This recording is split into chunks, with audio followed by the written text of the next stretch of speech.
So this far we've talked about passive transport, we've talked about active transport, we've talked about signaling, which is kind of transporting information. There are a huge number of other proteins. We have proteins that are responsible for sensing pressure so that they're mechanosensitive, they react to stress or so. And there's a relatively large part of proteins that are merely anchored in the cells, but they're not meaningless for that reason. You have likely seen this lately. This is a virus that has these small crown-like particles on it, an aura. In this case, SARS-CoV-2, the virus responsible for COVID-19. If you magnify that part and have a look at least a schematic look at this virus, what happens on this side of the virus is that this is an RNA virus, so you have RNA on the inside, the genetic material that will be injected in the cell. For this virus to work, it somehow has to get that genetic material into the cell, otherwise it won't spread. And that happens with these red so-called spike proteins. They're anchoring to the cell and somehow helping the virus fuse with the cellular membrane. And when they've fused with the cellular membrane, it will be able to release its genetic information and using enzymes to, well, merge that in the cell's factory and create more virus proteins so that we build more copies of this. The way that happens, the red part here is central, and you've seen that red part. Again, the red one is the part that's blue up here, the spike. The spike protein, in the case of SARS-CoV-2, for all viruses, you have some sort of receptor that would like to bind to the host cell. And the spike protein on SARS-CoV-2 binds to the ACE2 receptor on our cells. The ACE2 is something called angiotensin converting enzyme. It's a receptor very common in our heart, lung cells, intestines, and a few other places. What somehow happens is that the red spike proteins binds the blue ACE2 receptor, attaches itself to the host, and then manages to fuse the entire membrane. Let's see at least schematically how that works, because we don't know all the details yet.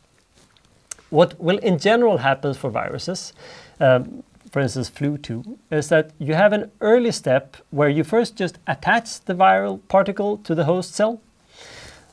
That means that you're now in spatial proximity, and that's important because this is going to be a reduction in entropy to stay here, and we need something to counter that. So the binding energy helps us stay close to the cell. That binding occasionally leads to release of another part of the protein, and it might be that we're cleaving off a domain or something. That will release so-called fusion peptides, and these fusion peptides are essentially small drills from the virus point of view. These small drills will attach themselves to the host cell membrane, and you now have a protein part that goes from the viral membrane all the way into the host membranes, which is causing an even closer attachment of the particles. Now, if these two membranes are right next to each other, it's still better for each membrane. There is still some water here, so it's still better for the first membrane to be separate from the second membrane. But if we keep them really close to each other, under some conditions, we might be able to get over this free energy barrier and get the hydrophobic tails in contact with each other. When those hydrophobic tails are in contact with each other, you can actually show that that's a transition state. And suddenly it's going to be easier for the molecule to go in what we call the hemifused states. I think that's what you have in the middle on the lower line here. So what's now happened is that we would start out this way. Let's draw the first membrane there and the second membrane there. They're just very close to each other. So this would be B and that would be A. Now, the first thing that would happen is that we would have A and maybe B, something like that, right? So they're very close to each other, but they still haven't fused. In the next step, what happens is that we have A and we have B, and one of their membranes has fused, kind of.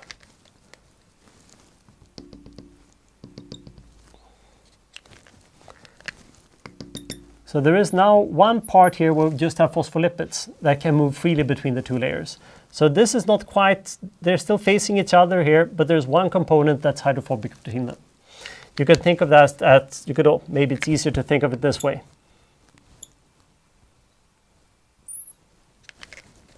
So you have a very tight radius there. So there's one component sitting together, but the A and the B parts are really one factor. This is going to be stable for a while, because now we're having a hydrophobic interior and that will relax. And eventually, though, we have quite a lot of curvature energy here. It's bad to bend the lipids. So eventually this part will grow. And as this part grows, you will get to the point where we have a larger and larger membrane. And eventually, you're going to end up with the case where both the membranes have fused. How should we draw that? Something like that. And then we have full contact between the inner part of the virus and the inner part of your cell. It's full fusion, and the viral material can enter the cell. This is something that we've mostly had to understand with indirect models, trying to guess what happens with the fusion peptides and everything. But this particular process we can actually simulate. Let me show you that. So some 10 years ago, Peter Kasson was a postdoc at Stanford and here in Stockholm and worked on exactly these processes. What happens during viral influenza infection, and in particular, how do membranes fuse? So what Peter did is that he didn't try to reproduce this entire system. That would have been too costly. But he created an ideal system where you had one vesicle, so that is a spherical double layer of lipids, radius roughly 50 nanometer, and a second vesicle here. But instead of having the actual proteins, he was tethering them together with a small chemical linker, 8 to 10 atoms. And what's going to happen now when I start this simulation is that you will first see the vesicles attaching to each other, simply because there are lots of charges in those head groups. It's quite advantageous for them to interact. Eventually, they will start pushing out the water to the side. And at some point, you're not going to be able to see it on this side, but there will be the case where one tail in a vesicle just happens to get in contact with the hydrophobic tail in another vesicle. That's going to be the transition state, and when that happens, they move relatively quickly to this hemifused state, and once they're in that state, a very short time later, they will fuse completely. Here we go. So first, they find each other, they're pushing out the water, they're going to the hemifused state, and there we go to the fully fused state. And now the contents of the left vesicle has mixed with the contents of the right vesicle.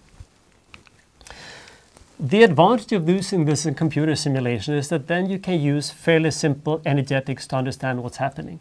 For instance, you can start many simulations like this, try to identify what is the probability if you're starting from a particular state of either fusing or not fusing. And then you can again draw up the entire free energy landscape, saying that you're starting from two vesicles.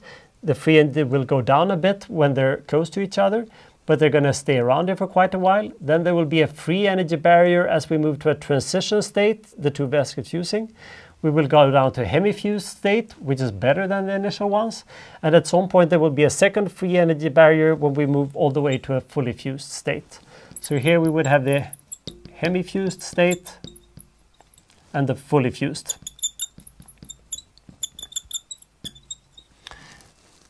So what's the point of doing simulations like this? Well, many, I would say. First, we make sure that we understand the process from a molecular point of view. Second, we can start to investigate what are the components, for instance, causing vesicles to attach. What are the time-critical steps here? In this case, it turned out that we had to squeeze the water out of the layer between the two vesicles. Third, you can study what is the likelihood that things will get stuck in a hemifused state. This turns out to be related to the charges on the head groups. So depending on the lipid composition, it will be easier or harder to fuse, which is going to be super important, not just for viruses. Third, how do things depend, say, on the length of the lipid tails? And fourth, how do those fusion peptides work? We still don't really know. One way or another, we think that they're perturbing, we're inserting a small protein like a drill, and we think that that is perturbing the structure of the lipids to increase the likelihood that the lipid tail will stick out. Because when that lipid tail sticks out, that's how we reach this transition state. But to tell the truth, a bit of this is still speculation, and both Peter and several other teams are still working on this. So do join them if you're interested in doing a PhD.